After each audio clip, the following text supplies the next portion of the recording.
Specifically, what defines a bad pair of dress shoes?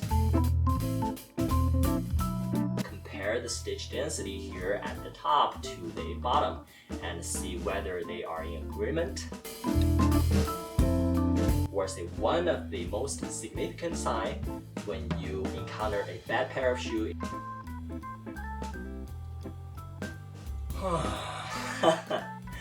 Hello guys, welcome back to Non-Bespoke Elegance. This is your old friend Huan, a Chinese with Western style. And today, I bring you this very ugly Bostonian derby shoe, and let's talk about what defines a bad pair of dress shoes and what are the criteria that shoe enthusiasts often use to make the judgment. Alright, I'll see you there. Welcome to Non-Bespoke Elegance. No fast fashion, only timeless classics. No cheap made, no high price tags. I am your friend, menswear enthusiast, Hua An. So let's first talk about leather quality. A bad pair of shoe often entails a very corrected grain leather, or say sometimes it's top grain leather, although it's pretty corrected. Even more, sometimes you got patent leather. So the leather quality is definitely very bad, and that defines a very low price. You can see the shiny and waxed look of the leather. That usually suggested a corrected leather. And oftentimes, that means the durability of the shoe is pretty limited, and the lifetime of the shoe before the upper leather gets to creases is very short. So definitely make sure you know that before you purchase it. And furthermore, when you encounter a very bad leather upper, the breathability is pretty limited, and oftentimes the leather is not pliable and very easy to crease. Make sure you know that once it starts creasing, especially on this highly corrected top grain leather, the creasing are very hard to be fixed. A small tip here, for bad quality leather, when you pressure one point, it usually dimples a large area due to the structure underneath the leather. Next, let's talk about the construction, some construction details, and specifically for bad shoes, some common problems that happen when it comes to construction of the shoe. So this one is a derby shoe with an open lacing system. Everything seems pretty perfect with a full brogue and medallion toe, but once we examine closer, we can see that the stitch density on the upper, where they sew two pieces of leather together, the stitch density are in discrepancy, because you can see the stitch density here at the bottom of this intersection is not in agreement with the stitch density here at the top part. You can see the stitch density obviously does not match.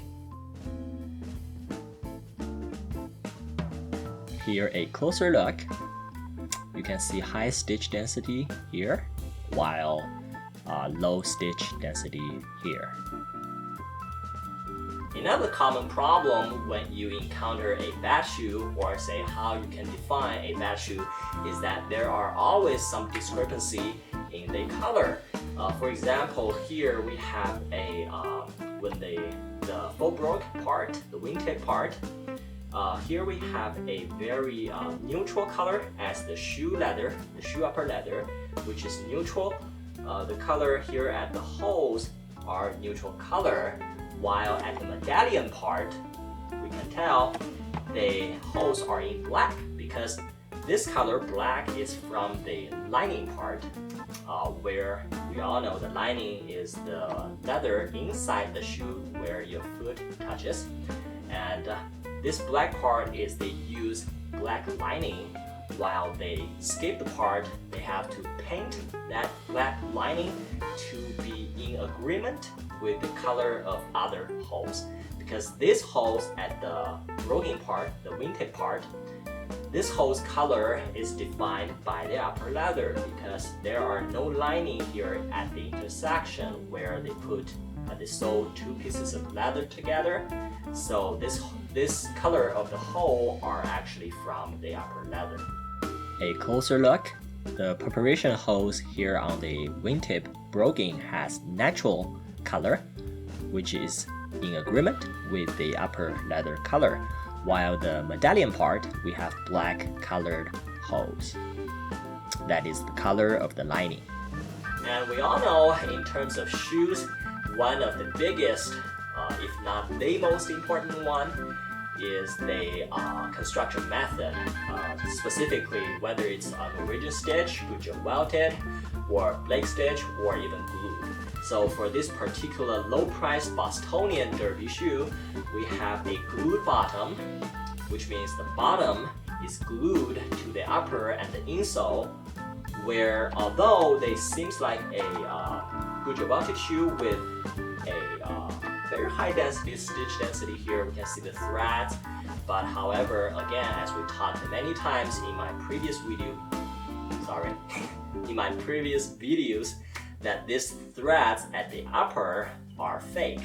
And because here they even do a rubber bottom with some fake threads, you can see, I'll show you more detailed footage here. The fake threads are actually made of rubber. So they actually made the whole piece of the bottom, rubber bottom, and fake that thread look here by rubber. So that thread, we all know rubber cannot make threads.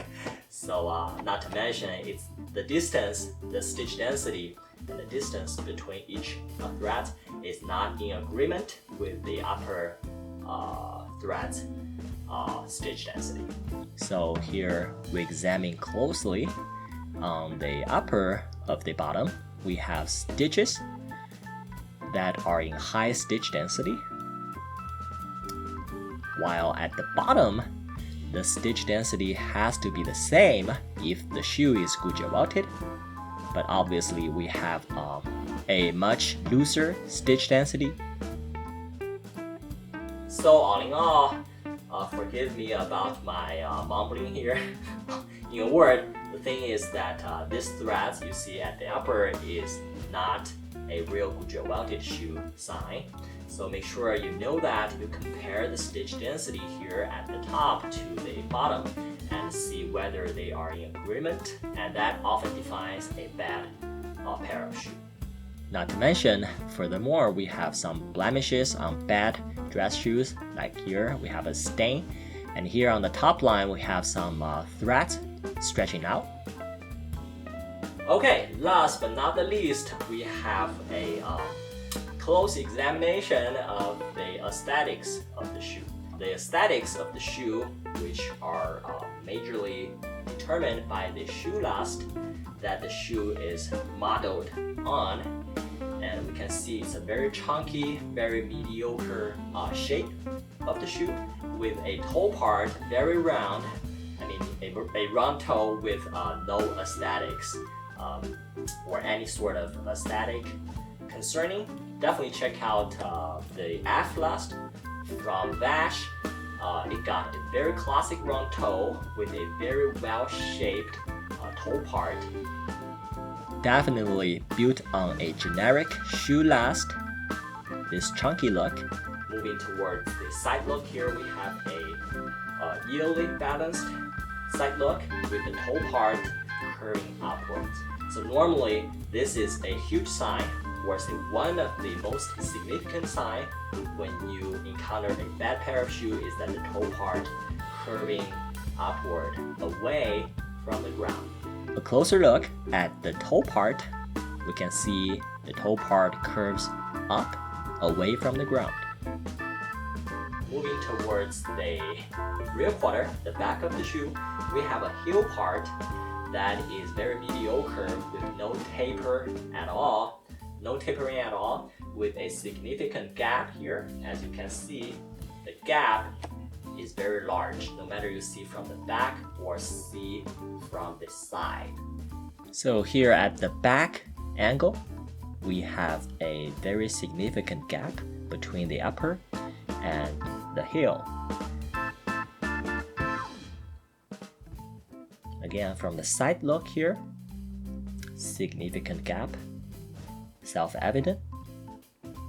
Moving towards the inner side here, we have a arch support that is barely none. You can see determined by the distance here, by the distance from the upper leather, the quarter here. This part is called the quarter.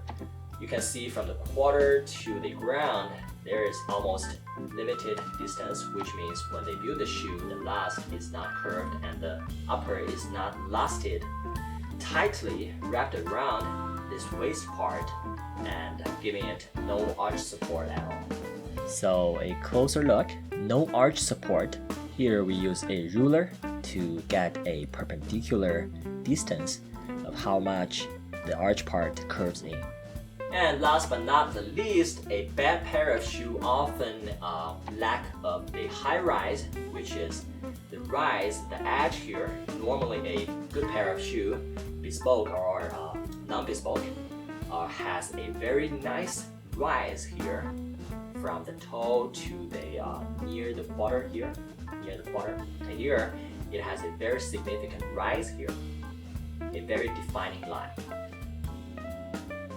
So great shoes usually have a very well defined, very sharp edge here, very sharp edge with a significant rise of nice shape. Alright, that concludes our today's video on some criteria you should consider to judge a bad pair of shoes. I hope you guys learned something from today's video and find it practical and useful. Again, this is Hua An, and I will see you next time.